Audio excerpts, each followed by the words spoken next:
767 pesos con 80 centavos, la más barata en Chedraui León Poliforum en León, Guanajuato, palomita. Y la más cara en Walmart Plaza de Toros en Querétaro, 1,017 pesos con 90 centavos, un tache. Hay una diferencia entre la más barata y la más cara de 250 pesos y recordemos que la meta es que la canasta básica de 24 productos cueste 910 pesos. Adelante, por favor.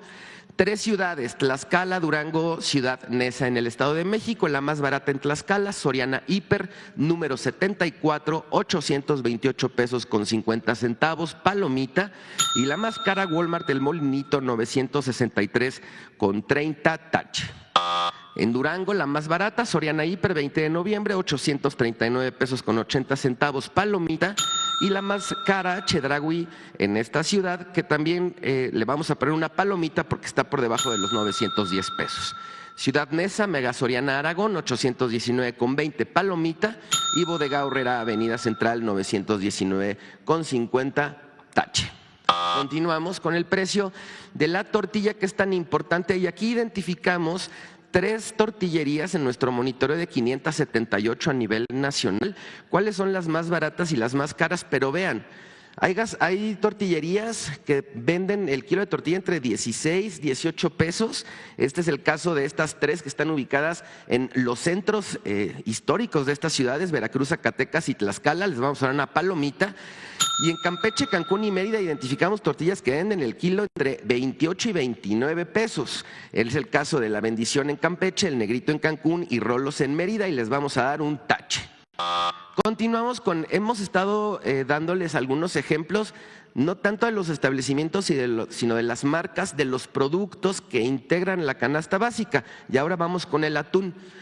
La lata de entre 130 y 140 gramos de atún cuesta promedio 19 pesos con 42 centavos, pero miren, aquí tenemos 3 marcas que venden entre 15 pesos y 8 pesos la lata. Fish Atuna, Valley Foods, Fresh Label, y es más o menos el mismo gramaje, la misma presentación, palomita. Y tenemos estas otras 3 marcas que la venden entre 22 y 23 pesos el mismo producto. Herdes, Dolores y Tuni, vamos a darles un tache. Continuamos.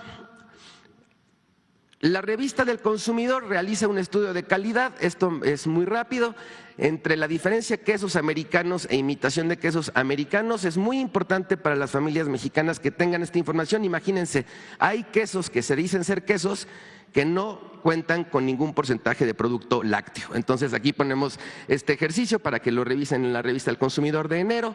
Y adelante, finalizamos con los consejos Profeco de la semana. 1, carga con los proveedores que tengan la gasolina regular en menos de 24 pesos. 2, compara y elige el establecimiento con la canasta básica al mejor precio. 3, elige la tortillería que dé el kilo por debajo de los 23 pesos. 4, revisa las marcas de atún por el mismo producto, te puedes ahorrar muchos pesos. Y 5, distingue el queso americano de sus imitaciones y decide de manera informada cuál comprar. Aquí nuestras redes sociales y la página de internet en donde pueden consultar toda esta información y los estudios completos. Muchísimas gracias, presidenta. Tania.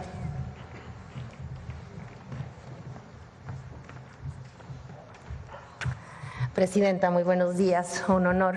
Secretario, buenos días, compañeros. Buenos días. El día de hoy estamos muy contentos porque presentamos el Plan Integral del Sistema Nacional de Bachillerato de la Nueva Escuela Mexicana. Este es un objetivo estratégico para nuestro país. Cuidar a las y los adolescentes y a los jóvenes es tal vez el objetivo en el que la sociedad entera puede contribuir. Tenemos en este momento 5.572.000 estudiantes en el ciclo escolar 23-24. Esto significa una cobertura del 81% y queremos llegar al término de este gobierno a una cobertura de 85%.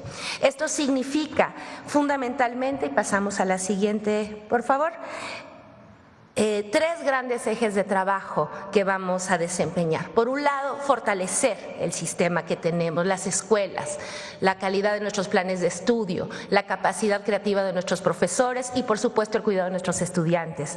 Por otro lado, vamos a integrar el sistema.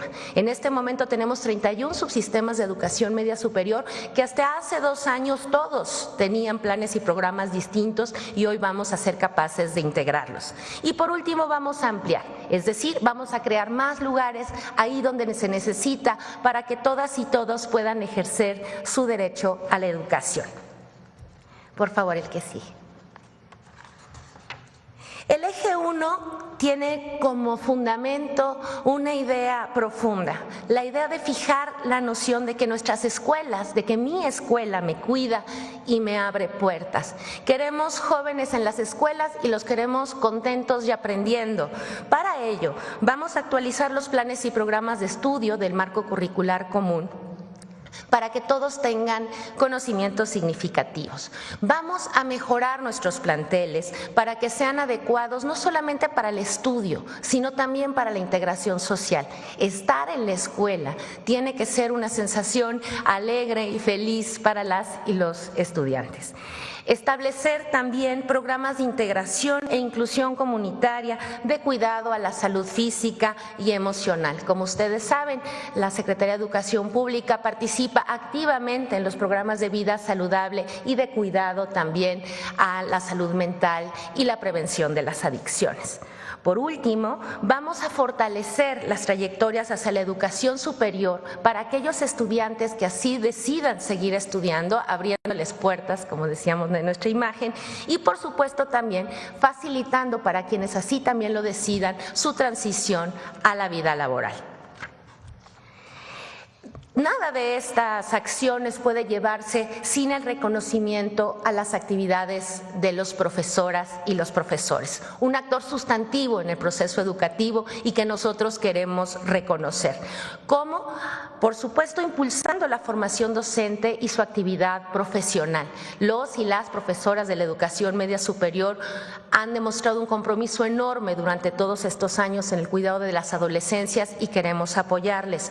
Por ello también estamos evaluando un programa integral de mejora de las condiciones laborales de las y los profesoras que iremos poco a poco implementando, y aprovecho para informar que incluso los compromisos que todavía tenemos, hemos asumido una enorme cantidad de compromisos y de recursos en estos últimos meses, vamos a seguirlos cumpliendo. Vamos a fomentar la creatividad docente porque sabemos que las y los estudiantes se quedan en sus salones, se quedan en sus escuelas cuando construyen un vínculo con sus profesoras y profesores y cuando logran construir comunitariamente su vida en la escuela. Por eso vamos a implementar y vamos a impulsar de manera más activa en el marco de la nueva escuela mexicana los proyectos Aula, Escuela, Comunidad, donde las escuelas también participan en la vida de sus comunidades, y con los y las profesores ya iniciamos todo un proceso diagnóstico y ahora iniciamos un proceso de amplia discusión sobre los contenidos y la implementación del marco curricular común de la educación media superior. La que sigue, por favor. Si decía yo que la escuela nos cuida y nos abre puertas, hay dos programas que son sustantivos para esa tarea. El primero, que continúa y que es muy importante su implementación desde hace varios años y que construyó las posibilidades de que nuestros estudiantes se queden en la escuela y que subamos nuestros indicadores de retención y de conclusión de la educación media superior, es el programa de las becas universales Benito Juárez.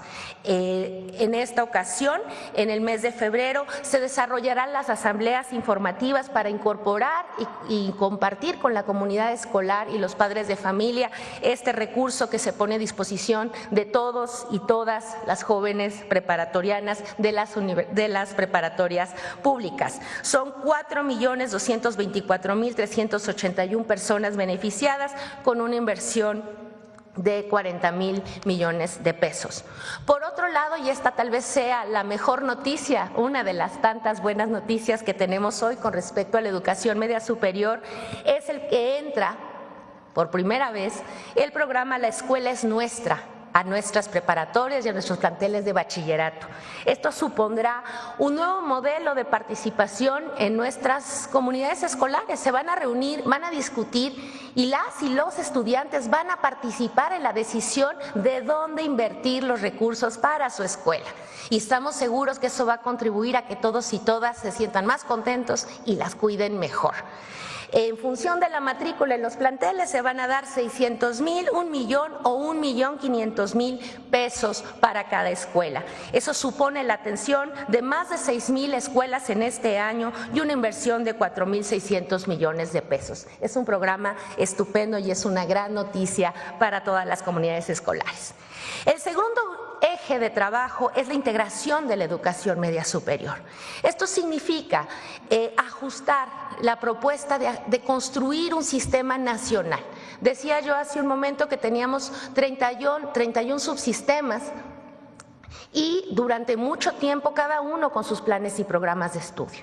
¿Hoy qué tenemos? Hoy tenemos la posibilidad de tener un plan de estudios general que finde un piso parejo para todos y todas las estudiantes, que construya conocimientos significativos y que consolide, y es lo que vamos a hacer a partir de este año, consolidar el sistema en dos grandes opciones curriculares: el bachillerato general y el bachillerato tecnológico, por supuesto con todas las modalidades de estudio que son precisas y nos autoriza la ley: la modalidad escolarizada, la no escolarizada, la mixta y, en el caso particularmente del bachillerato tecnológico, la modalidad dual. Esta integración nos va a permitir, la que sigue, tener dos elementos muy importantes. El primero es que te construiríamos un certificado único para el bachillerato nacional, y adicional a él vamos a tener un certificado de formación profesional o tecnológica que va a estar avalado por una institución de educación superior. Hemos construido un diálogo muy fluido con las instituciones de educación superior y hemos constituido en diciembre un consejo académico para el fortalecimiento de todas estas opciones profesionales. ¿Qué hacemos con ello? Garantizar lo que yo decía hace un momento: abrir puertas a nuestros estudiantes, actualizar los programas. Tenemos programas actuales en ciberseguridad, agroindustria sustentable, robótica, desarrollo comunitario, promoción deportiva, toda la formación que requiere la política de semiconductores, inteligencia artificial y muchos otros más que vamos a construir también con nuestros compañeros de las instituciones de educación superior para abrir puertas a nuestros jóvenes. También esta posibilidad, y esta es una estupenda noticia para los que todavía incluso también deben por ahí alguna materia o necesitan terminar su bachillerato en distintos momentos de la vida, que es que contar con un marco curricular común nos permite la revalidación y la portabilidad de los estudios de manera total. Y esto es un paso muy importante para la integración que garantiza los derechos de todas y de todos. Por último, y esta es también otro gran paquete de estupendas noticias, gracias a los recursos que la presidenta ha decidido invertir en este importante proyecto, hoy podemos anunciar que en 2025 vamos a construir 40,000 nuevos lugares. Vamos a ampliar la infraestructura educativa ahí donde hace falta. Hemos hecho un diagnóstico muy acucioso de dónde hacen falta preparatorias, dónde hacen falta telebachilleratos, y vamos a construir 20 nuevos planteles. Vamos a hacer 30 ampliaciones a planteles de alta demanda que actualmente no caben todos nuestros estudiantes. Necesitamos construirles un lugar para que todos estén en la escuela, y vamos a usar infraestructura educativa, particularmente las secundarias que no tienen turno vespertino, para habilitarlas, mejorarlas, hacerles nuevos laboratorios y talleres y habilitar ahí bachilleratos. Vamos a trabajar esta política en 59 municipios de 30 estados con una inversión de más de 2,700 millones de pesos. Estamos convencidos que esta integración del Sistema Nacional de Bachillerato bajo los principios de la Escuela Nueva Mexicana garantiza para todas y todos los adolescentes su derecho a la educación. Muchísimas gracias, presidenta.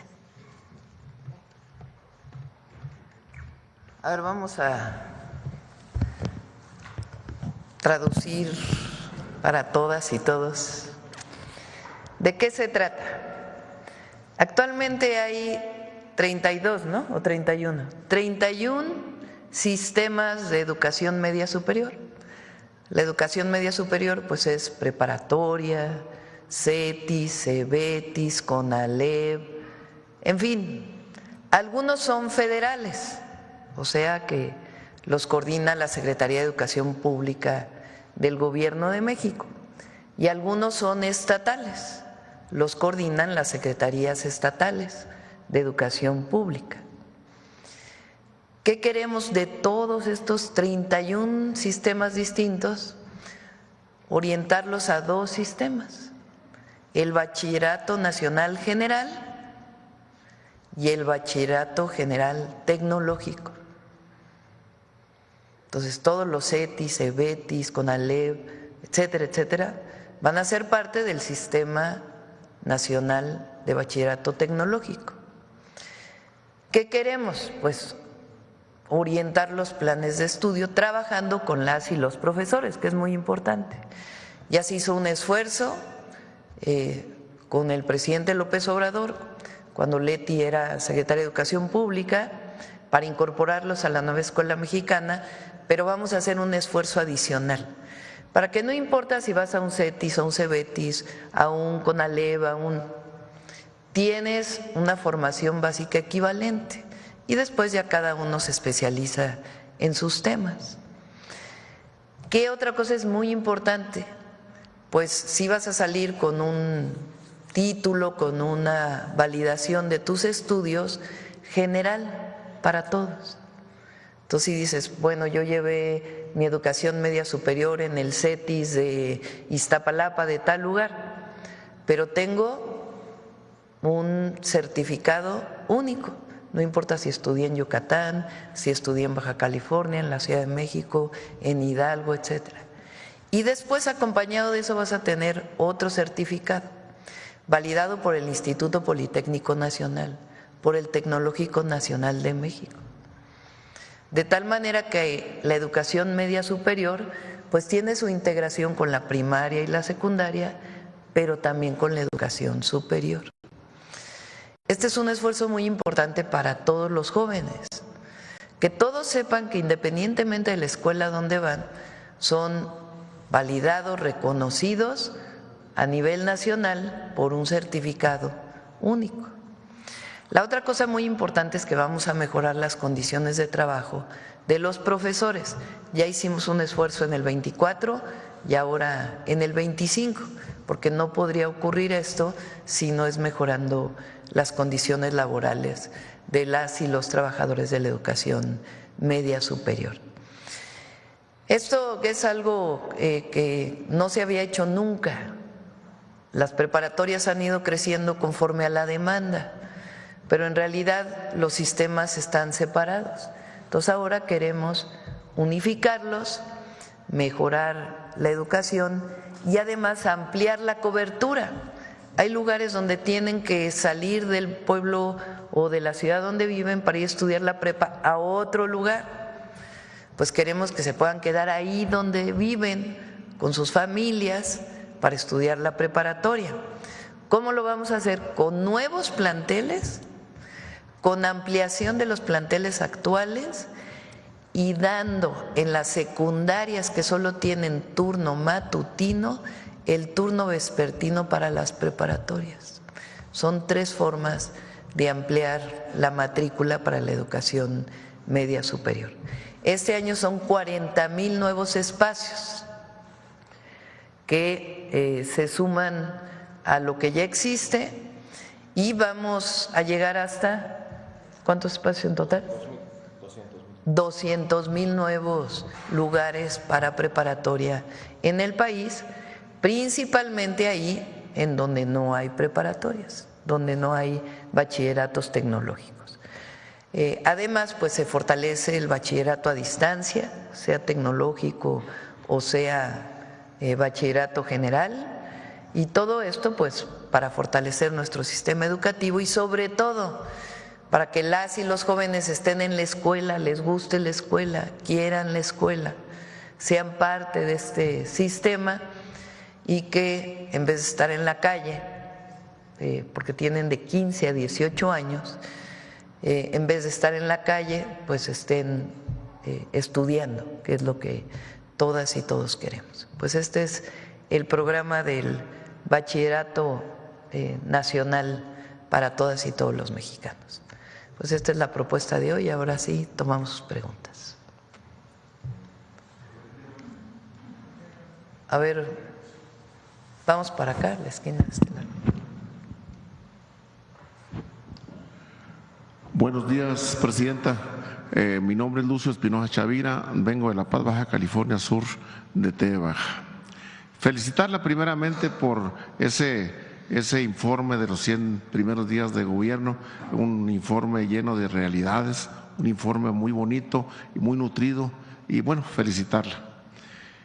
Y en el tema de educación, fíjese que felicitar a todos ustedes por lo que está aumentando pues la calidad de las escuelas, del alumnado y de todo lo que significa la educación. Pero preguntarle, fíjese que en noviembre del 2023 estuvo Andrés Manuel López Obrador allí en La Paz, Baja California Sur, y bueno, él prometió que al personal docente y a los compensados y a todo el mundo los iba a regularizar. A la fecha no ha sucedido. No sé si tengan implementada alguna acción para regularizar a todo el magisterio.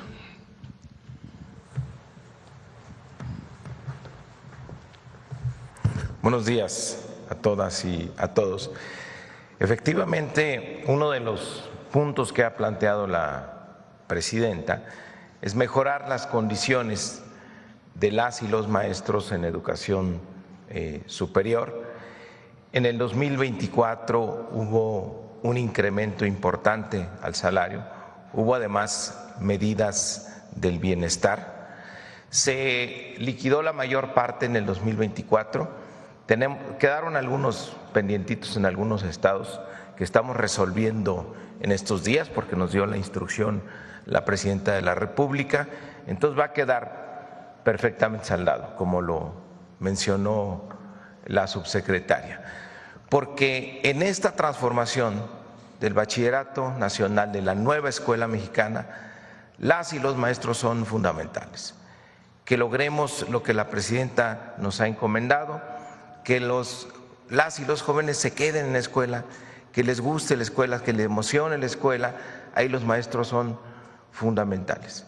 Entonces sabemos que esta transformación la vamos a hacer de la mano con ellos. Tenemos un diálogo permanente, de hecho esta semana nos vamos a reunir con varias organizaciones que agrupan a las y los maestros, ya para ver nuestro plan de trabajo, presidente, para ver cómo nos van a acompañar en esta transformación para que en el siguiente ciclo escolar pues ya inicie el Bachillerato Nacional de la nueva escuela mexicana. Además de que hay pues todo este tema de compactación de horarios, vamos a necesitar horas adicionales para educación física, para educación artística y para otras actividades que generen comunidad al interior de las escuelas, que los jóvenes se queden a estudiar. Otra pregunta, Mario. La vez pasada le mandaban saludos de allá de Baja California Sur, que lo estiman mucho. La presidenta nos decía que algo queríamos, ¿no? Decirle con toda seriedad, fíjese que se acuerda que se creó la Asociación Nacional de Padres de Familia y bueno, se fue a los estados y a los municipios. Y todo muy bien porque coordina a todos las sociedades de padres de familia de todas las escuelas, de secundaria hasta preescolar, solamente y con un periodo de 2 años. Solamente que en Baja California Sur hay un presidente que tiene 20 años y no tiene ni hijos en la escuela. Entonces no sé si tengan pensado regularizar ese asunto. La escuela es nuestra, además de los beneficios que tiene materiales en el mantenimiento de las escuelas, ha provocado que los padres de familia tengan una participación cercana en las escuelas. Digamos que ha traído de regreso a los padres de familia a las escuelas. Por eso es tan importante la propuesta que ha hecho la presidenta de que la escuela es nuestra entre a las preparatorias, porque normalmente ya como padres de familia, cuando nuestros hijos entran a la preparatoria, ya no somos tan participativos. En primaria sí vamos mucho, en secundaria más o menos, pero en la prepa casi no. Ahora queremos, a través de la escuela es nuestra, regresar a los padres de familia, porque ellos van a decidir qué obra se va a hacer en la preparatoria, junto además con los estudiantes. Van a poder tener representación los estudiantes en estos comités para decidir las inversiones. Entonces, creo que estos programas, al provocar que más padres de familia se involucren en las escuelas, pues puede terminar ahí con algún tipo de cacicazgo, pero no o de alguien que se quiera quedar tantos años ahí dirigiendo a los padres y madres de familia. Gracias. Presidenta, un tema bien importante es el tema de salud. Tenemos pues el ISSSTE, el Seguro Social y todo. En Baja California Sur estamos prácticamente pues olvidados en ese tema en cierta medida. El ISSSTE, por ejemplo, el ISSSTE le da los pasajes a la gente que tiene unas enfermedades ya fuertes como cáncer y esas cosas, y los manda al 20 de noviembre acá a México, pero solamente con el puro pasaje.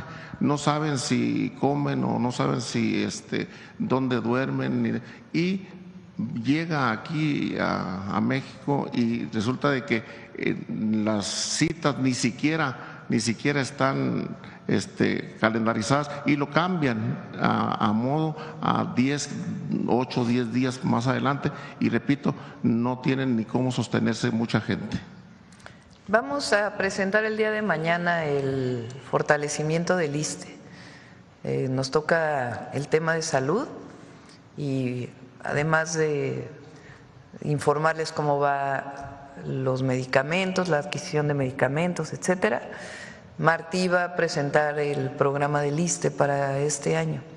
Entonces vamos a hacer varias cosas para fortalecer. La idea es que no necesiten trasladarse, sino que se puedan atender en su propio estado o en los estados más cercanos. Mañana, si quiere, que Martí pueda comentar sobre estos temas.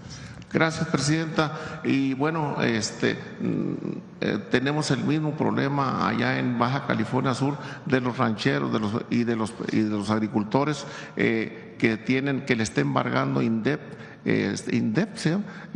Para regresar lo robado al pueblo, de la financiera rural, de crédito rural, de que cerró sus puertas y cuando regresó a los 2 años ya regresó embargándole los ranchos a los agricultores.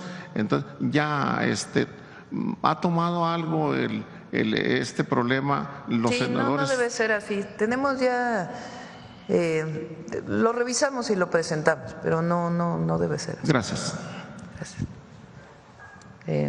A ver, acá de este lado. Buenos días, presidenta. Ariel Esquivel, de Coahuila. Coahuila y Durango, como otros estados de la República, aún no han definido si se incorporan al IMSS Bienestar. El plazo de adhesión se ha extendido desde los últimos meses de gestión del expresidente Andrés Manuel López Obrador. En Coahuila, el 20% de la población no tiene seguridad social, mientras que Durango casi llega hasta el 40%. Mi pregunta es, ¿su administración ya realizará acciones para que estos estados puedan concretar esta adhesión? Depende de los gobernadores.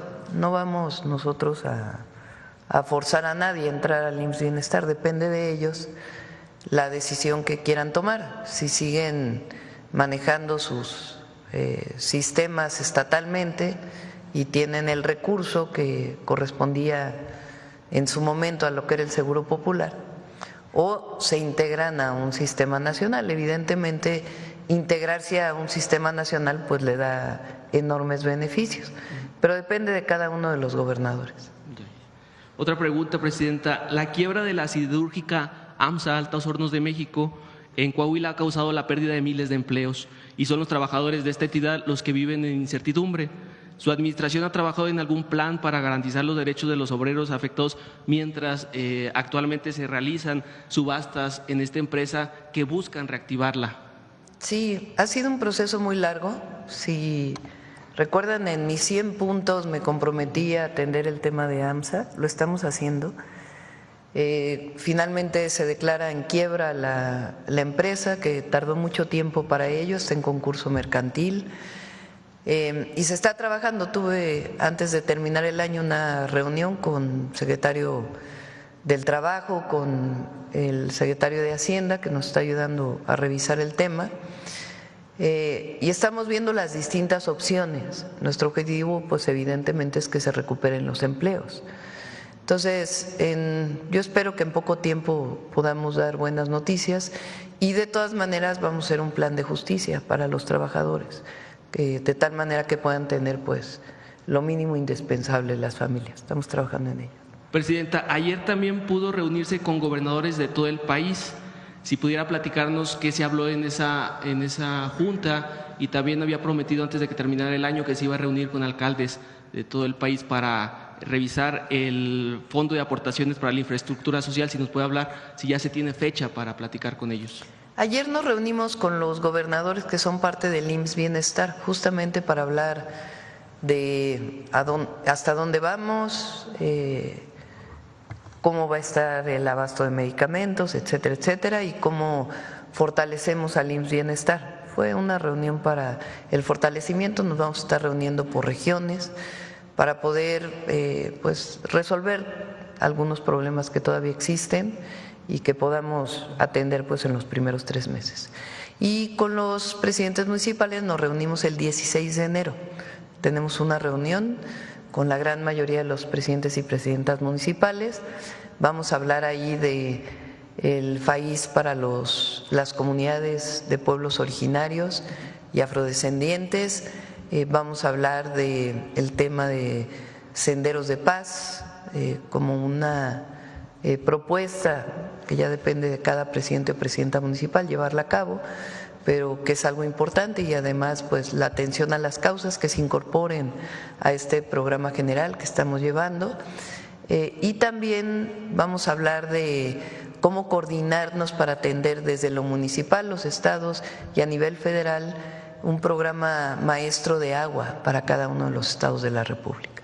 Presidenta, por último, hace unos días hubo resultados positivos en el rescate de mineros en Pasta de Conchos. ¿Sigue su compromiso para la justicia social de estas familias? No se va a cerrar el caso hasta que no encontremos a todos. Sigue el trabajo.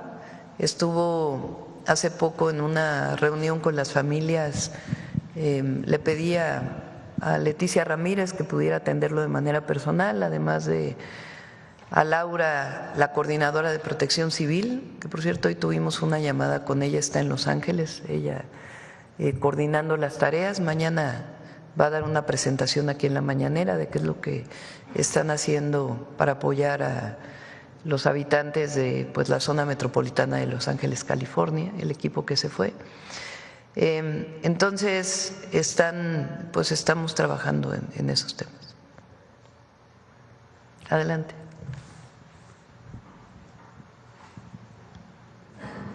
Gracias, buenos días, Presidenta. Fernando Cuevas, de Espacio Libre. Primero que nada, felicitarla por el día de ayer. Muchos vinimos esperando un evento protocolario, esperando una especie de informe de gobierno, y nos encontramos con una fiesta nacional. Esto en parte tiene que ver con la grandeza del pueblo de México, pero también con la grandeza de la presidenta que tenemos. Me sumo al 80% de su aprobación. Por otro lado, Presidenta, Nuevo León es de los 7 estados que conservan el 50% de la violencia en nuestro país, es de los estados más peligrosos de México. Cabe resaltar que en el 2024 Nuevo León tuvo 500 homicidios más que el estado de Sinaloa, el cual atraviesa en este momento por una guerra entre grupos delictivos. Dentro de estas oscuras cifras, en el 2024 hubieron 169 mujeres asesinadas en Nuevo León, de las cuales 59 se tipificaron como feminicidios. Esto provocó que Nuevo León por segundo año consecutivo sea el segundo estado con mayor número de feminicidios en el país. Estos lamentables años se pueden asociar con el fallido gobierno de Samuel García. ¿Qué mensaje le podría dar usted al pueblo de Nuevo León, que si bien tiene una especie de desesperanza ante la culminación de otros 3 años del mismo gobierno, que los años más oscuros coinciden con estos años de gobierno, no estaba así el estado de Nuevo León? ¿Qué mensaje le daría a las mujeres de este estado y al pueblo en general, que ven en la primera mujer presidenta una especie de esperanza? Nuevo León, más allá de una evaluación, digamos, de el trabajo de cada una de las autoridades, ha tenido en los últimos años un problema que es la coordinación. El conflicto, digamos, político de la Fiscalía con el propio gobierno de Nuevo León y su secretaría evita que haya resultados o disminuye la posibilidad de tener resultados. Repito, más allá de la evaluación que haga el propio pueblo de Nuevo León, del gobernador, del secretario de Seguridad Pública y del fiscal, porque creo que hay un encargado de despacho porque no han podido todavía nombrar. Nosotros hemos hablado de una estrategia de seguridad de 4 ejes y el cuarto eje es la coordinación. Ahora, gracias al fiscal general de la República, porque por Constitución es autónomo, pues está viniendo a los gabinetes de seguridad la Fiscalía y eso nos ayuda a tener más coordinación.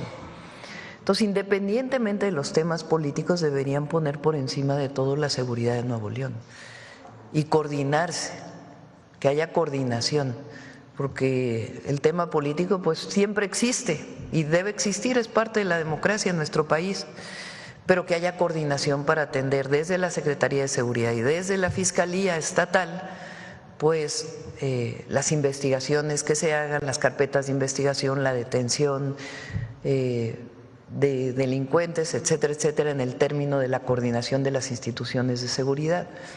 Y por otro lado, pues una visión de atención a las causas también. Nuevo León pues es un estado con mucho empleo y bien remunerado, y eso pues tiene que ver con el emprendedurismo que se ha generado en Nuevo León desde hace mucho tiempo, y también porque hoy su cercanía con Estados Unidos y la relocalización de empresas pues es muy atractivo Nuevo León para el desarrollo del tratado comercial. Pero hay que atender también a los jóvenes de distintos lugares, no solamente la zona metropolitana de Monterrey. Pero tiene mucho que ver con la coordinación y en ese sentido pues yo haría este llamado a la coordinación y por supuesto con el gobierno federal, que siempre nos vamos a coordinar. Y por otro lado, para las mujeres pues pedirle ahí a Citlali, porque mucho tiene que ver con las fiscalías también, avanzar en la cero impunidad frente a todos los delitos y en particular frente a los delitos contra las mujeres y el feminicidio en particular. Entonces, pedirle a Citlali que esté en contacto y esta coordinación que es indispensable, que tiene que ir más allá pues del asunto político de uno u otro partido. Muchas gracias, Presidenta.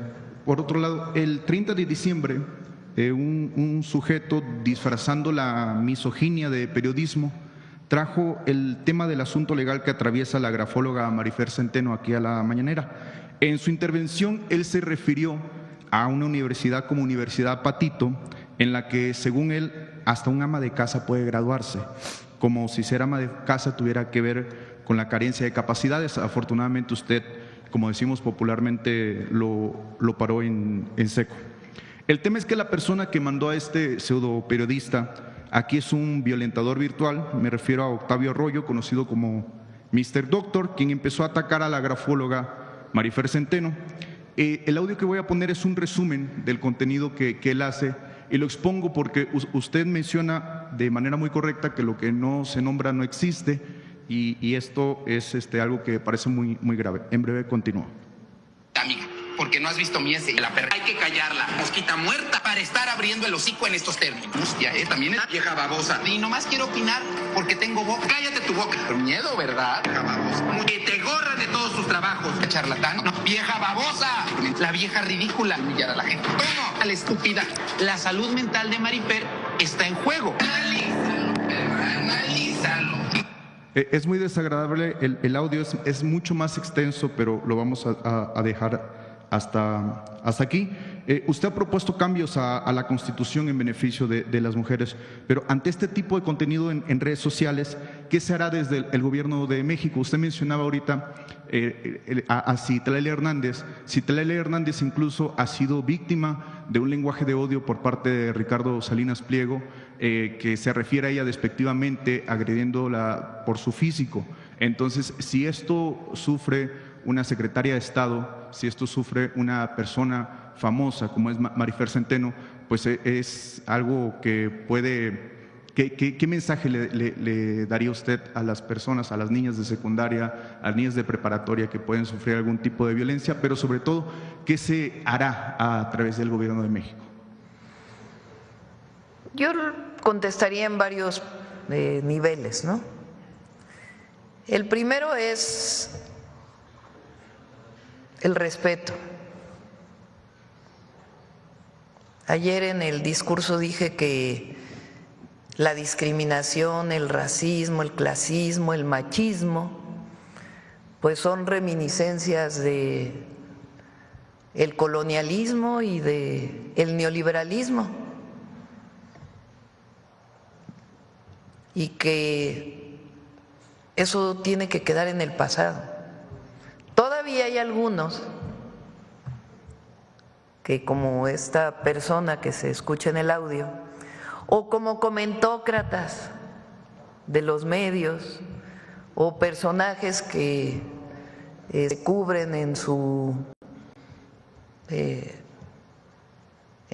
halo de personas conocidas,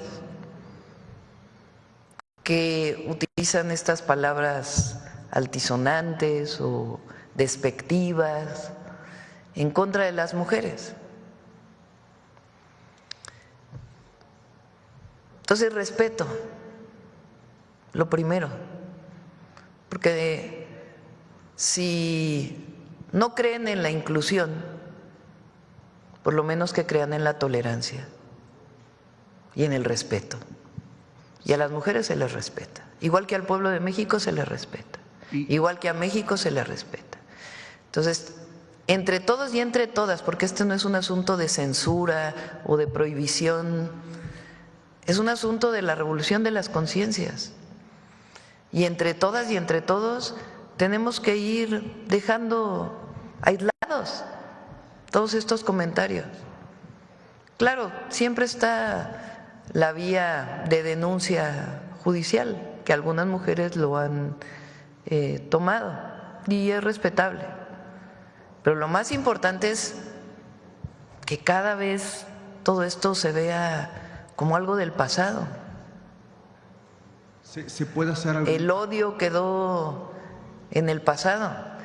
Todos aquellos que utilizan el lenguaje de odio, la política basada en el odio, en esta crítica que, bueno, nada más vean algunos de los programas o lean los artículos de hoy, nada más lean todos los artículos de hoy, de los opositores, llenos de odio, de enojo, de coraje, de machismo.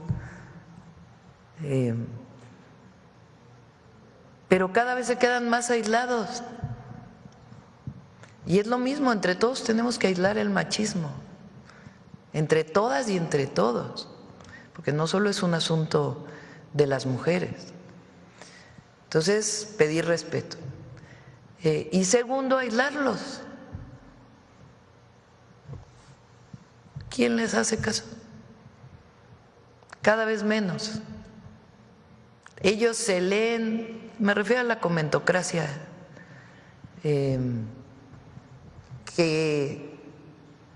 o a los comentócratas, dicen que yo no digo nombres, pero ya los voy a empezar a decir pronto porque también es importante decir quién dice qué. Pero esta idea de que la presidenta no gobierna, que tiene en el fondo un machismo tremendo, les es imposible. Ayer incluso usé la palabra, tienen tanta cobardía, no tienen la posibilidad de reconocer que una mujer puede gobernar, o que puede ser ingeniera, o que puede ser abogada. Entonces, respeto, y por otro lado, entre todas y entre todos ir aislando cada vez más esos comentarios que no benefician ni al pueblo de México, ni a las mujeres, ni a nadie. Que suban el nivel de su crítica.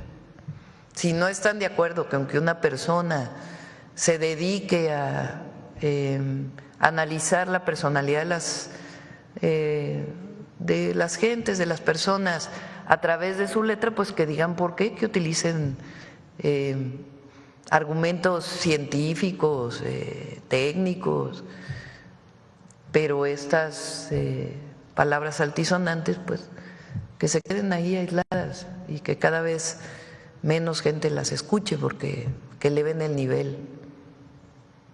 Gracias, Presidenta.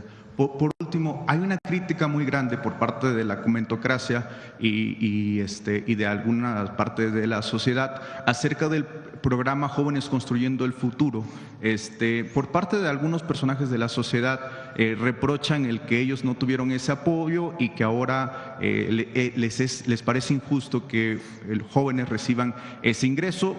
Desconocen el concepto que tienen que trabajar para tener ese ingreso, pero también la derecha, voy por mencionar alguno, a Javier Lozano, a Ricardo Salinas Pliego, entre otros, se han referido despectivamente a los jóvenes, ya sabe las palabras típicas, flojos, huevones, estiran la mano. ¿Qué mensaje le daría a este sector que está criticando un programa que a mí me benefició en el año de la pandemia y con eso pude salir adelante como joven? ¿Qué mensaje le daría a esas personas? Pues es este conservadurismo que mira al pasado como si ellos hubieran resuelto algo. Ahí tienen a Zedillo. ¿Por qué no habla Zedillo del FOBAPROA?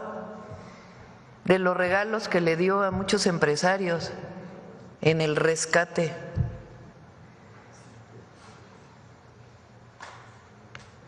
¿Por qué este personaje que trabajó con Calderón no habla de qué hizo él? Porque conocía a García Luna también, ¿no? ¿O qué trato le dio a los familiares de Pasta de Conchos?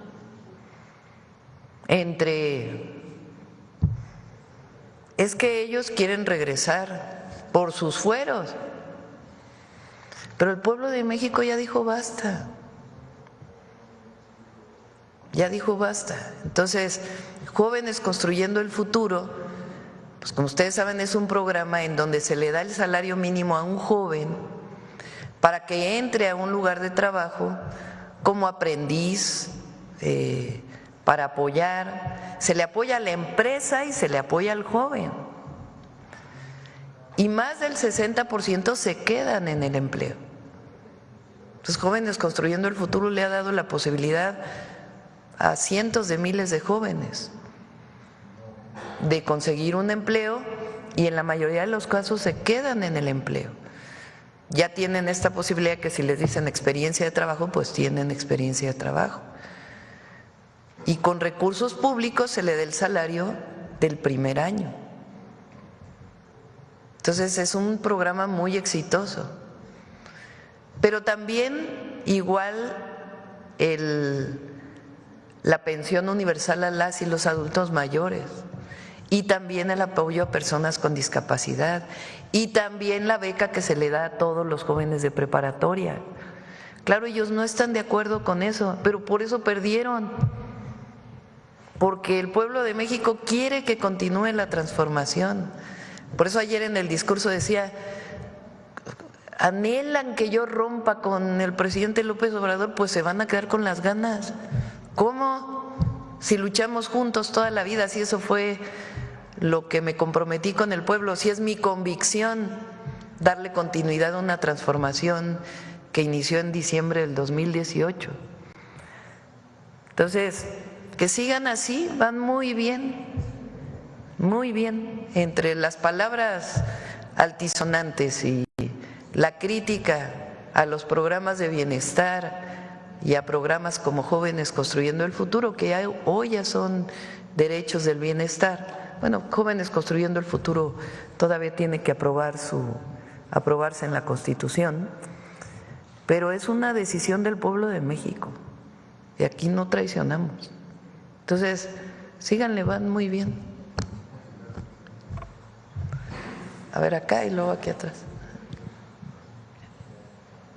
Gracias, presidenta. Buen día. Alejandra Tornés para Somos Más, Media Digital en Tabasco. En primer lugar, presidenta, en base a su informe de 100 días, nombró la construcción de la ruta del tren interoceánico de Roberto Ayala a Dos Bocas en Tabasco y la ampliación de la carretera Macuspana-Escárcega.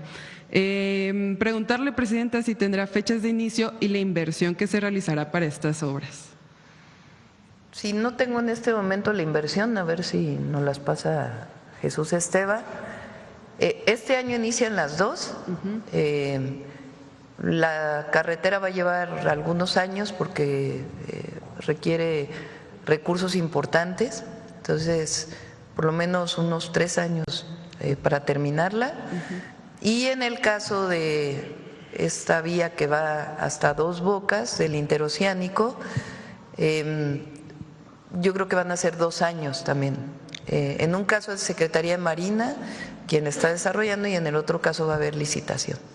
Ok, muchas gracias, presidenta. Una segunda pregunta sería… Bueno, en ambos casos hay licitación, solamente que la responsabilidad es en un caso de Secretaría de Marina y en el otro caso de Secretaría de Infraestructura, Comunicaciones y Transportes.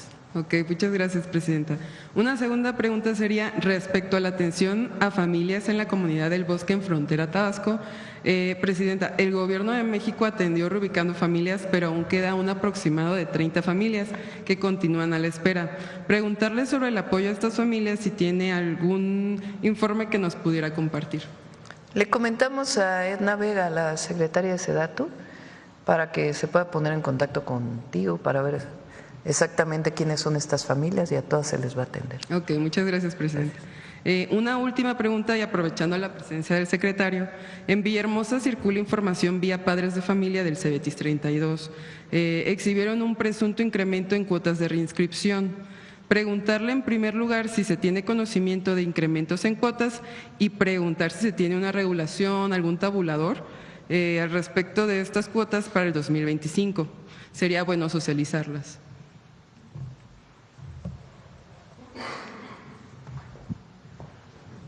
No hay, primero, no tienen por qué haber cuotas, si hay son voluntarias, pero estamos trabajando para que no haya, se cumpla lo que dice la Constitución, que la educación debe ser gratuita.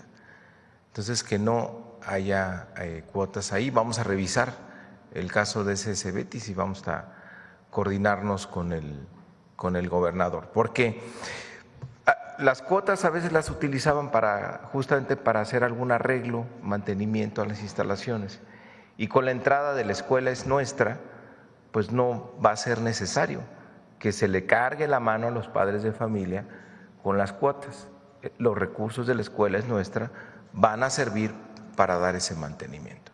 Entonces vamos a revisar ese caso. Gracias. La educación pública debe ser gratuita.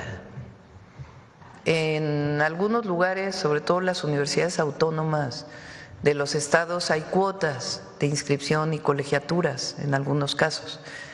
Y vamos a ir trabajando en este esquema, por un lado, de austeridad, que no quiere decir disminuir el derecho a la educación, sino disminuir todos los gastos administrativos. Por cierto, la UNAM hizo un programa de austeridad que me parece muy bien y hay que ir avanzando en ello para que haya recursos suficientes y que podamos alcanzar la gratuidad, que lo establece la Constitución. En educación media superior, en esa sí vamos a empezar este año, no debe haber cuotas. A ver acá y luego aquí atrás. Gracias, presidenta. Buenos días. Laura Ávila, de Posta Ciudad de México. Bueno, en el marco de sus 100 días de gobierno, mencionó el día de ayer el aumento al salario mínimo. Sin embargo, pues… ¿El qué, perdón? El aumento al salario mínimo. Ah, sí. Aquí. Sin embargo, considerando que este incremento solo beneficia a menos de la mitad de los trabajadores y que la informalidad laboral también es un tema importante, ¿qué acciones concretas diría que va a hacer para solucionar esta problemática? Pues, por ejemplo, aunque informalidad se asocia por algunos a comercio, por ejemplo, en vía pública, hay muchas formas de que no tengan los trabajadores todos sus derechos. Una de ellas, por ejemplo, son los trabajadores repartidores, que ya se aprobó la ley y son más de 600,000 trabajadores que tienen que entrar a sus patrones, sus empleadores, que son las aplicaciones telefónicas principalmente, tienen que contribuir para que tengan su seguridad social. Esa es una forma de entrar a la formalización. Estamos trabajando con los jornaleros agrícolas, por ejemplo, porque es poblaciones principalmente del sur-sureste del país que van a Sinaloa, Sonora, a Baja California durante 6 meses a veces y no viven en las mejores condiciones y no se les pagan su seguridad social. Entonces es otra forma que vamos a entrar de formalización. Y el salario mínimo lo que permite pues es eso, poner una base mínima. Entonces incluso cuando se contratan en el empleo no formal, pues hay una base mínima que es el salario mínimo y va a seguir aumentando hasta alcanzar 2.5 canastas básicas.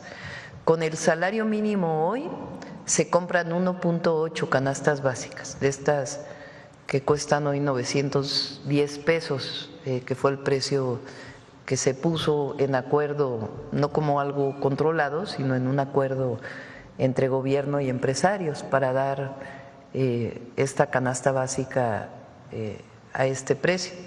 Pero nosotros queremos que con un salario mínimo se llegue a comprar 2.5 canastas básicas. Eso evidentemente empuja también los otros salarios y también incluso a los que no están dentro del régimen del Instituto Mexicano del Seguro Social. Ok, en una segunda pregunta, igual ayer mencionó la creación de la marca Bienestar con productos de bajos precios. Si nos podría dar detalles de este proyecto, si tienen contemplada una fecha para iniciar, qué otros productos tienen igual en mente, además de los que ya mencionó, únicamente esos. El objetivo es que lo que se venda en las tiendas de bienestar, las antiguas tiendas Diconsa, sea no los productos que uno compra en una tienda comercial, es decir, no es para los productos de transnacionales. Para eso pues hay todo un mercado y es el principal mercado. Las tiendas del bienestar tienen el objetivo de conectar al productor, al pequeño productor con el consumidor, entre otras, además de dar bajos precios. Por ejemplo, el kilo de frijol se estaba vendiendo en 35, cuando llegó María Luisa se bajó a 30 pesos y no hay subsidios, sino sencillamente se disminuyó la ganancia que tenía Diconsa para poderla distribuir también en otras actividades de la propia empresa. Entonces, tiendas del bienestar hoy le estamos dando el objetivo también de conectar al pequeño productor con el consumidor, sobre todo el consumidor de bajos recursos. Y la idea es que no solamente se venda el café, sino que podamos incluso hacer café soluble, darle valor agregado junto con los productores, de tal manera que lo que se venda en las tiendas del bienestar pues sea el café soluble bienestar, que es de calidad, que garantiza que la mayor parte de su contenido sea café y que pueda venderse a más bajo costo.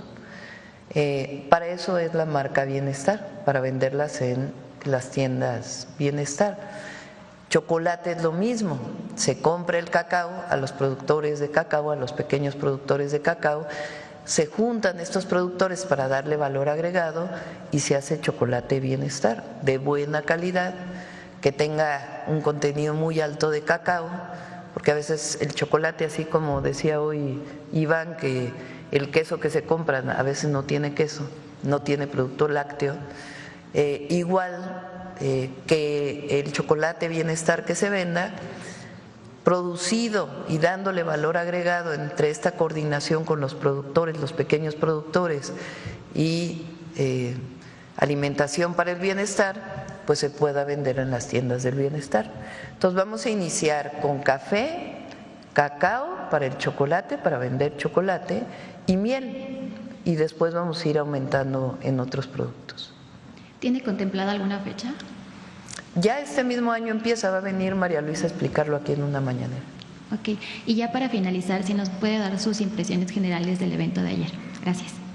Pues sobre todo muchas gracias por el apoyo.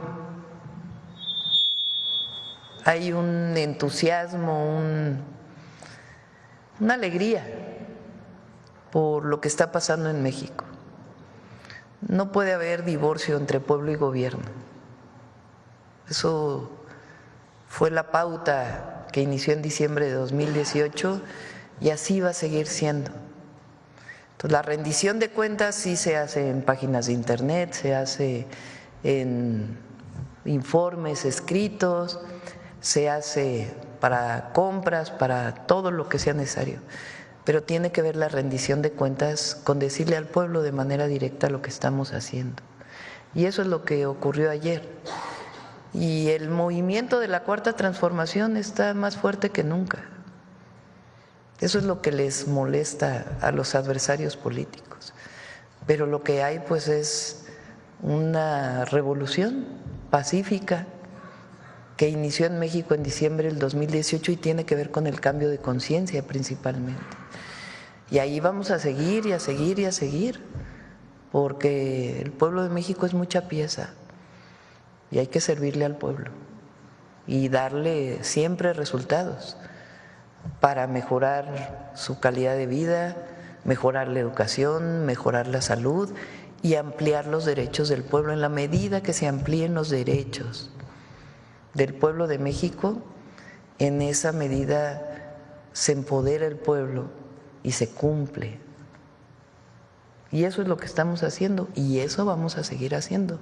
A algunos no les gusta, pues que continúen por su camino, van bien.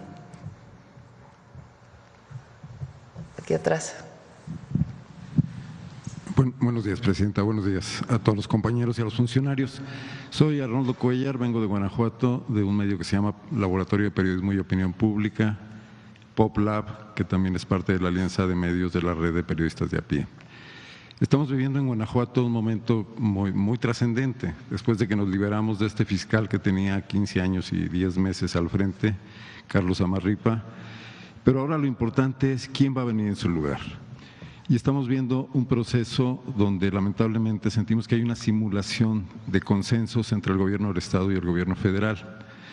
Hay una propuesta de un candidato en una alianza muy antinatural del PRI, el Verde y el PT, que sentimos que es la mano del PAN atrás de ellos, para postular al fiscal regional de la Fiscalía General de la República, de nombre Gerardo Vázquez Alatriste, pensando que con el hecho de ser un funcionario federal ya tiene el visto bueno y los consensos desde aquí, desde el gobierno de la Cuarta Transformación. Pero en realidad se trata de un personaje que tiene 20 años en la Fiscalía, que ha trabajado con procuradores de otros gobiernos, de otros regímenes, y que además tiene su origen en el despacho de Antonio Lozano Gracia. Nos preocuparía mucho que se desperdiciara la oportunidad de hacer una política pública de seguridad más abierta, que se llevara a cabo un parlamento abierto en Guanajuato, para que el nuevo fiscal pues, nos quitara de encima el enorme peso de impunidad que hemos tenido y mejorara la colaboración con el gobierno federal. Sé que es un tema estatal, se dirimen los poderes estatales, pero me gustaría mucho conocer su punto de vista al respecto, porque sé que a usted le preocupa lo que pasa en Guanajuato. Nosotros no hemos dado el aval a nadie. Le corresponde el nombramiento del fiscal al Congreso Estatal. Podemos dar orientaciones generales de que sea una persona honesta, proba, que esté comprometida con el Estado, que haya mostrado que ha dado resultados.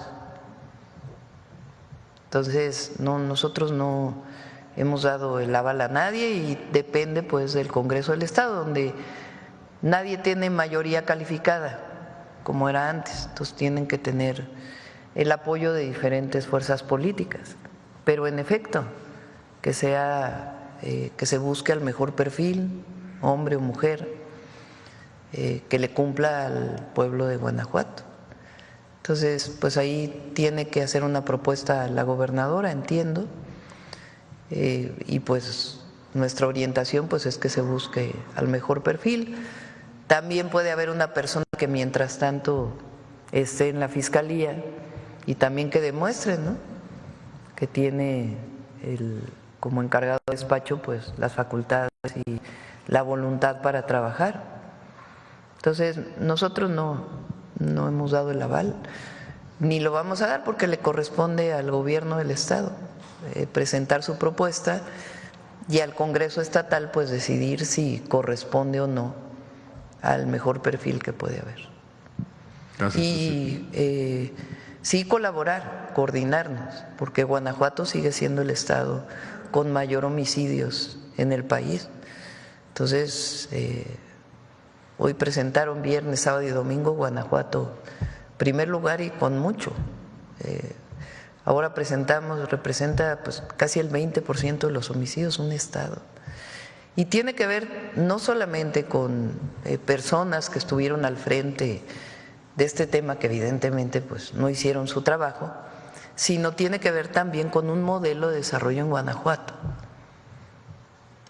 Hoy presentamos media superior. ¿Cuántas preparatorias vamos a hacer en León? 4 creo, ¿no? Sí. 4. Hay una sola preparatoria pública en León, Guanajuato.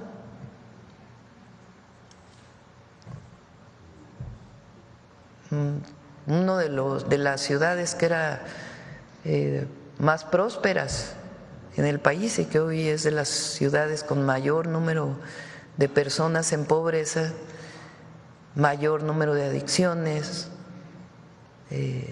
y mayor violencia. Entonces tiene que atenderse también. Hay muchísimas personas hablando de esto de seguridad social que trabajan en talleres, que trabajan en empresas incluso medianas y que no ganan ni el salario mínimo. Entonces, pues tiene que ver con un modelo de desarrollo en Guanajuato que no ha dado resultados. Entonces, sí son las personas que se encargan del Gabinete de Seguridad y de Procuración de Justicia, pero también tiene que ver pues con un cambio de modelo de atender a los jóvenes en Guanajuato. En ese sentido nos preocupa también ciertos mensajes lanzados desde el gobierno del Estado en este momento, señalando que hay que fortalecer más el poder de fuego de los policías locales, que los calibres que usan no son como los de la delincuencia, en un ánimo bastante belicista que ha fracasado en otros momentos en México. Recientemente se dio la muerte, el abatimiento, como dicen ellos, de 10 personas supuestamente miembros de un grupo criminal. No sabemos en realidad quiénes son, no sabemos si hay entre ellos menores de edad. No se está fortaleciendo la investigación y el Estado de Derecho, sino esta respuesta dura. Por eso nos preocupa que en la Fiscalía haya alguien que también pueda investigar estos hechos y que no sea la fuerza del derecho y no la de las armas la que pueda dar lugar a un camino de paz en Guanajuato. Es cierto, no es un asunto de… Digo, las policías tienen que estar formadas, tienen que ser profesionales, sí tienen que estar con los equipos necesarios, pero no por tener calibres mayores se va a resolver el problema de la violencia en Guanajuato. El tema, en efecto, coincido, es la atención a las causas y la cero impunidad. Y la cero impunidad tiene mucho que ver con la fiscalía. La presencia de la policía es muy importante y la detención en flagrancia y la investigación y la inteligencia. Pero si los fiscales no hacen carpetas de investigación y los llevan a un juez que sea una persona proba también, pues entonces no va a haber una sola detención. Entonces, nosotros no creemos en los estados de excepción. Eso fue lo que ocurrió con la guerra contra el narco, que todo era un estado de excepción y era el permiso para matar. Guerra quiere decir eso, permiso para matar. En un estado de excepción donde no haya juicios. Nosotros no, nosotros creemos que hay que fortalecer la justicia en el país y entonces se consigue la paz. La paz es fruto de la justicia, en todo el ámbito, justicia social y también un sistema de justicia desde la procuración hasta el Poder Judicial que cumplan con su función y que se erradique la corrupción de cualquier lugar donde exista. Finalmente, y en otro tema, Presidenta, el mensaje que usted lanzó hace unos días a los cónsules, sobre todo en las ciudades norteamericanas, fue muy bien recibido por la comunidad migrante porque sienten que hace falta ese diálogo entre activistas que ya trabajan desde la sociedad civil para defender a los migrantes indocumentados. Ellos son documentados pero defienden a otros que no lo son, pero que tienen muy poco espacio de interlocución con los cónsules. Me hablan de un caso en particular, migrantes guanajuatenses en Houston, donde pese a haber una gran infraestructura, un edificio de 4 pisos, la cónsul María Elena Orantes, que por cierto fue senadora del PRI y diputada de Movimiento Ciudadano, no ha dado esta apertura e incluso ha hecho listas negras con algunos activistas a los que no se les permite acudir a los trámites normales apoyando a otras personas. Esto además se va a agravar con lo que sabemos que viene en materia de mayor agresividad de las instituciones de migración norteamericanas contra nuestros compatriotas. Entonces, a ver si se va a supervisar de alguna manera que se cumplan estas instrucciones suyas para que haya una política de más diálogo, de puertas abiertas y sumen fuerzas, tanto activistas desde la sociedad y los funcionarios consulares. Sí, vamos a pedirle al canciller que vea si hay algún tema con la cónsul, ¿no? Pero hasta ahora, la verdad, no tenemos quejas en particular de ningún cónsul, hombre o mujer, y hay mucha colaboración y entrega que esperemos que pues de inmediato lo noten nuestros compatriotas que están allá en Estados Unidos. A ver, acá ahora de este lado que ya… Acá la compañera primero. Buenos días, Presidenta. Graciela Bravata, de Ahora Noticias. Me sumo a las felicitaciones de mis compañeros y en especial de las mujeres tabasqueñas, que lejos de lo que decían muchos, como decía usted, machistas, me tocó ver, después de tantos años de caminar en conjunto, acompañando al señor presidente Andrés Manuel, ver que la gente venía con un ánimo agradable, con un ánimo de satisfacción, pero sobre todo de gratitud. Me encantó ver el orden, de verdad, se escuchaban en el caminar de decir tenemos una excelente presidenta y de verdad muchas felicidades en representación de las mujeres tabasqueñas. Con respecto al tema y aprovechando que está aquí el de la Profeco, el año pasado se tocó un tema que ha perjudicado mucho a las familias mexicanas y es el robo cibernético a través de los mensajes. Se ha manejado mucho aquí en las mañaneras, pero lamentablemente hasta hoy no veo si tienen algún programa para concientizar a la gente a través de medios de radio, de televisión y sobre todo de redes sociales, porque los mensajes que llegan para estafar llegan a través de mensajes de textos y lamentablemente no todos tienen red en sus comunidades y no están al tanto de este tipo de noticias. ¿Qué se puede hacer? Y si tienen contemplado, es mi pregunta para el representante de la Profeco, y si van a hacer alguna campaña de concientización, porque hay un caso en particular me voy a omitir el nombre, de una mujer en Zapata, Tabasco, que lamentablemente no tan solo le robaron los ingresos de su trabajo, más de 50,000 pesos, sino que el mismo banco en ese mismo día le autorizó a quien estaba haciendo uso indebido de ese dinero, de esa tarjeta, 50,000 pesos más, y ella se quedó con una deuda. Su nómina llegaban a esa cuenta de ese banco y el banco se las detuvo hasta el día de hoy. La Conducef y Profeco no han hecho nada. Espero que me puedan dar respuesta y sobre todo algún aliciente para esta mujer que con mucho trabajo y esfuerzo tuvo ese dinero y que lamentablemente hoy no tan solo lo perdió, sino que está en deuda. Sí, lo atendemos seguro. Sí, y aprovechando que está aquí el licenciado Mario Delgado, y mañana es el Día de Salud, pero es una pregunta híbrida. En Tabasco hay unas escuelas que se llaman de interculturales y está la carrera de enfermería, pero a este tipo de carreras, a las y los que están estudiando enfermería, no les permite dar su servicio social en las instituciones del sistema de salud. ¿Habría alguna posibilidad de que pudieran contar con ese apoyo? ¿Quieres comentar? Bueno, vamos a ver por qué no les permiten. Por ejemplo, en los CONALEPS tenemos la carrera técnica de enfermería. Sí deberían poder trabajar en el sector salud, entonces no. Más que vamos trabajar, a investigar. El servicio social a los estudiantes. No los dejan hacer en los hospitales. No los reciben en los hospitales para dar su servicio social a los que pertenecen a esta escuela de intercultural. Tienen que hacer, pues sí, tienen que aceptar. Vamos a ver por qué no. Tal vez porque es nuevo este modelo educativo, pero vamos a ver por qué no. Sí deberían. Y con el tema de ahorita me das los datos precisos. Sí, claro que sí.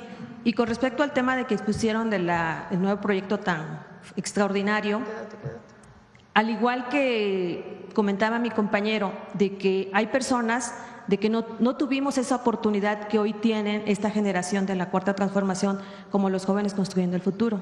Ahorita con este programa de La Escuela es Nuestra, hay muchos mexicanos y mexicanas que no lograron, por no tener los recursos, tener su preparatoria. Si bien es cierto que acaban de mencionar que es para sistema escolarizado, ¿habría para el futuro alguna apertura para las personas mayores? Sí, está, y justo salió una pregunta la semana pasada sobre prepa en línea. No, prepa en línea está funcionando, de hecho tenemos convocatoria el próximo 20 de enero para reinscripción. Forma parte de toda esta estrategia de bachillerato nacional. Se va incluso a revisar el apoyo tecnológico que tiene prepa en línea para que sea más fácil. Tenemos a los tutores que dan asesorías y este tipo de oferta educativa permite a personas que no están entre 15 y 18 años, pero que tienen deseos de terminar su preparatoria, la mejor forma de hacerlo es a través de prepa en línea. Y justo ves, cuando ves la matrícula de prepa en línea, ves de todas las edades. Entonces justo va en ese sentido. Acabamos también de tener una graduación de la Universidad Abierta de México, donde se graduaron también personas que por alguna razón no lograron terminar en los 20 y después regresaron a estudiar y graduarse. O sea, ahí está esa posibilidad. Muchas gracias. El tramo que va a Dos Bocas tiene un costo estimado de 10,500 millones de pesos y la carretera Macuspana-Escárcega tiene una inversión estimada de 11,000 millones de pesos. A ver, vamos por la última ya antes de que… Quisiera preguntarle al secretario de Educación si en su gestión, señor secretario, hay posibilidades para que el nivel de deserción en el país llegue a una tasa cero, porque José Vasconcelos dijo hace varios años: el día que México alcance una tasa cero, nos libraremos del yugo del imperio. ¿Y cómo avanza la reforma o la descentralización educativa que en su momento planteó el exsecretario Jesús Reyes Heroles, y si ha encontrado usted obstáculos para que eso alcance su propósito? Sobre la deserción son dos temas. Hay muchas encuestas de por qué los jóvenes o las jóvenes desertan. Mientras más, digamos, en primaria desertan muy pocos, en secundaria desertan un poco más, en prepa desertan más y en universidad también hay mayor deserción. Hay varias causas para la deserción. La primera puede ser económica. Entonces, la beca Benito Juárez que dio el presidente López Obrador y que la seguimos dando y que hoy está en la Constitución, ha permitido disminuir la deserción escolar en la preparatoria. ¿En qué porcentaje es? 8%. Disminuyó la deserción gracias a la beca Benito Juárez. Ahora la beca Rita Cetina pues va a ayudar a que las y los adolescentes de secundaria no deserten por motivos económicos, este apoyo que se le está dando a las familias para que puedan dar todo lo que está alrededor de la educación, porque el gasto en educación no solamente es la propia escuela, que debe ser gratuita en el caso de la escuela pública, sino también los uniformes, los cuadernos, pues todo lo que está asociado a que un niño o una niña adolescente vaya a la escuela. Entonces ese es un tema. El otro tiene que ver con los propios programas de estudio, que las y los jóvenes no tengan la identidad o el gusto por lo que están aprendiendo, sobre todo en la educación media superior. Y ahí viene todo este cambio que están desarrollando y que han trabajado muy bien Mario, Tania y todo el equipo. Yo recuerdo que en alguna ocasión un profesor me dijo, cuando el plan de estudio en una preparatoria X, no voy a decir cuál, dice, la poesía es una forma de literatura en donde se escribe en verso y eso lo tiene que aprender el estudiante de memoria. Pues no, lo que nosotros queremos es que el joven lea poesía. Aparte de conocer cuál es la diferencia entre un ensayo, poesía o otra forma de escritura, de literatura, lo que queremos es que lean. Y al leer pues van a cambiar por completo su perspectiva. Si van a la escuela contentos, es un espacio no de exclusión, sino de inclusión, en donde puedan desarrollar sus capacidades, su amistad, que estén contentos, que puedan, si vinieron de una secundaria donde no aprendieron bien matemáticas, pues el primer año poder tener los conocimientos básicos para después entrar al segundo. Si tienen actividades colectivas que permitan integrar, pues entonces va a haber mucho menos deserción. Entonces, ese es el objetivo de este plan de estudios que están diseñando y el objetivo de la nueva escuela mexicana, de integración y también de aprendizaje, las dos cosas. Presidenta. Y con eso va a disminuir la deserción, estamos seguros. Presidenta, aprovechando que su campaña nacional contra el fentanilo, usted se reunió en octubre en el G20 con su similar Xi Jinping. ¿Cree usted que, aprovechando que el secretario también fue reconocido allá por el 2007 en el Foro Económico de Davos, el secretario Mario Delgado, como uno de los 30 jóvenes talentos en el mundo, pudiera él llevar a ese Foro Económico de Davos su propuesta para que en ese foro se sumen los dirigentes que asisten al mismo y usted presione un poco más a Beijing? No, tiene mucho trabajo para irse a Davos, Mario. ¿Y usted presiona algo más a Beijing? No, cuando estuvo el presidente López Obrador hubo algunos acuerdos, pero es importante porque hay varios países productores que son los principales productores, no directamente de fentanilo, aunque sí también, pero de los precursores. Entonces, sí, a nivel de seguridad y también de relaciones exteriores y de economía, pues es muy importante todo el control que tiene que ver con la llegada de estos precursores, que pueden llegar a fabricar alguna droga sintética, ¿no? Entonces, tiene que ver con la relación bilateral también y en eso estamos trabajando. Finalmente, temas de ciberseguridad que usted mencionó ayer en su informe de 100 días. El Congreso tiene la posibilidad, dado que hay una diferencia de fuerzas políticas, para que el tema de ciberseguridad al que usted hace énfasis se convierta en un tema de seguridad y haya una legislación, Presidenta, que pueda cubrir esos vacíos. Sí, hay una parte que ya existe, pero en efecto, todavía ya vamos a presentar aquí todas las leyes secundarias y algunos cambios constitucionales que todavía vamos a plantear particularmente para este periodo legislativo. Ahora sí, querido Diego.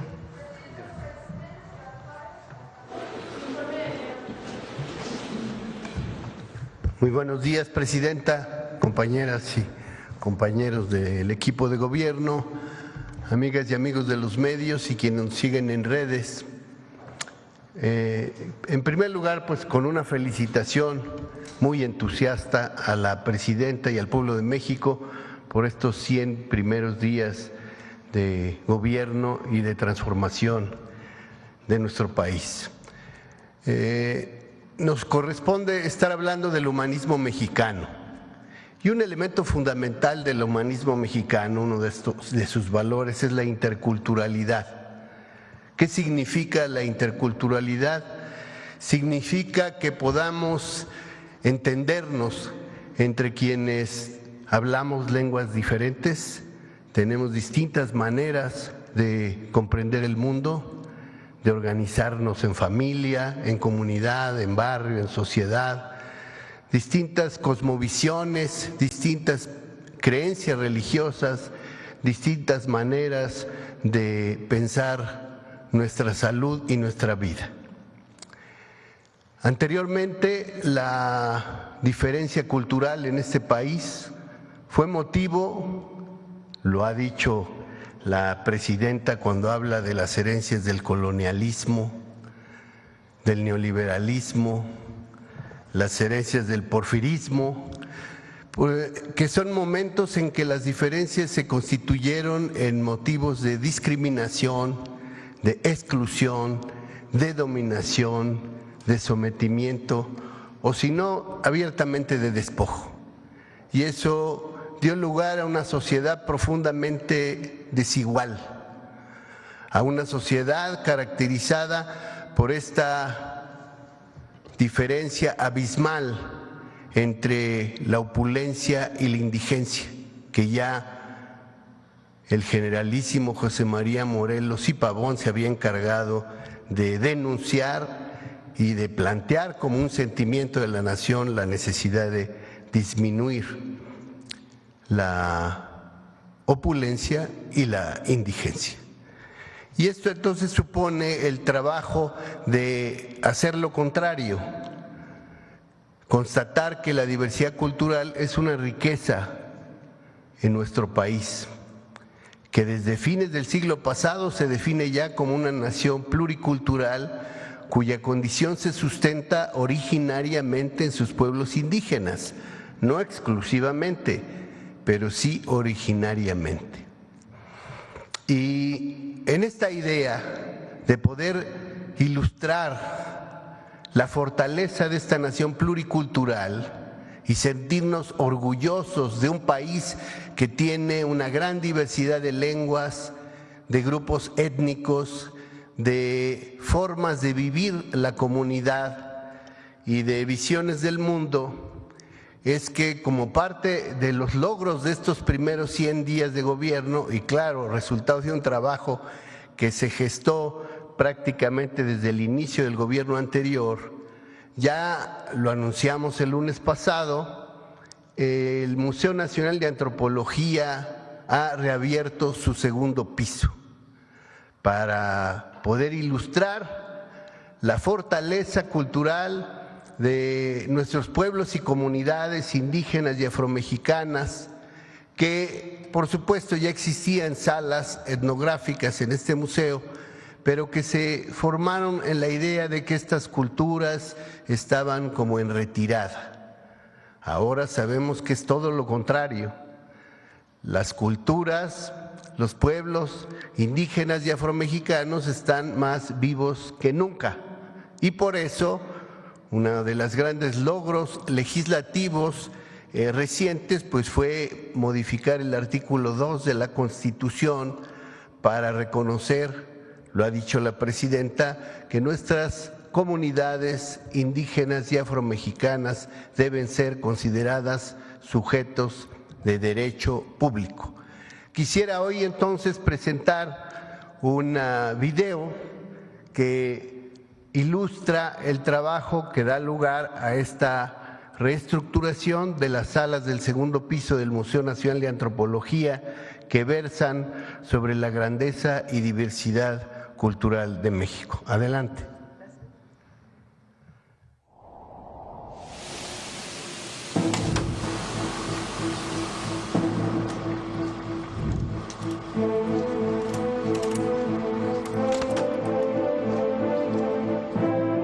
Hace 60 años, en septiembre de 1964, cristalizó el sueño de que México contara con un gran museo para exponer la grandeza de sus culturas ancestrales. Las que habitaron el Golfo de México, los valles de Oaxaca, Teotihuacán y el Altiplano Central, el Occidente y el Ancho Norte, el área maya y, desde luego, la imponente cultura mexica. Pero ese propósito fue más allá.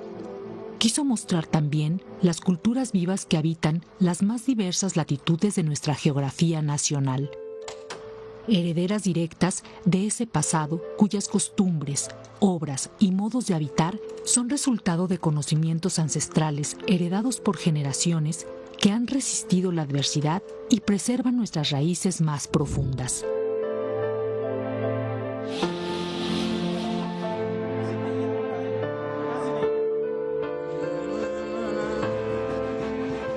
Que nuestra Constitución reconoce a los pueblos indígenas y afromexicanos como sujetos de derecho público, resultaba imprescindible renovar lo que en su momento fueron las salas etnográficas del museo.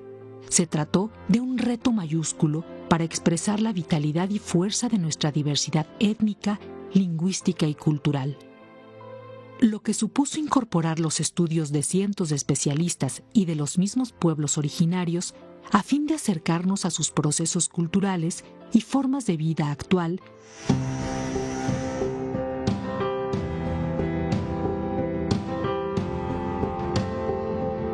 en una panorámica que transita por 5 grandes unidades temáticas: pueblos, lenguas y territorios, maíces y milpas, la tierra y el alimento, historia, identidades y resistencia, fiestas y rituales, y textiles de México.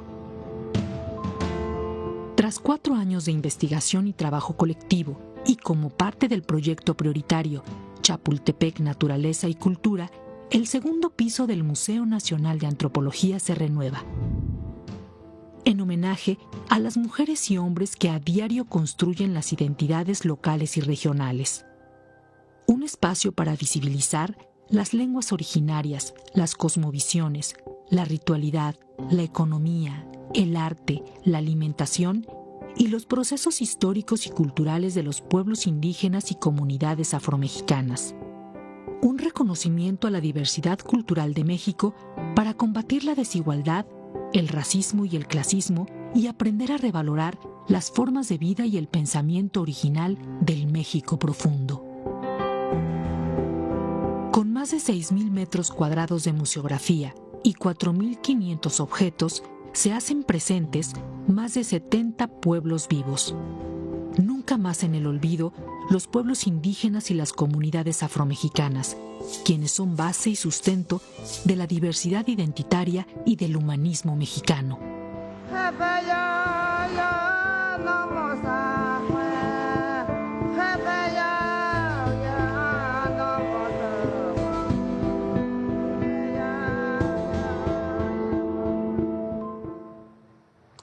Pues visiten el segundo piso del Museo Nacional de Antropología, los 2 pisos del Museo Nacional de Antropología, el museo sin duda alguna más importante de México. Gracias. Gracias, Diego. Nos vemos al ratito, si quieren vamos ahí a presentar el Plan México, justo creo que es en el museo, ¿verdad? Muchas gracias a todos, buen día.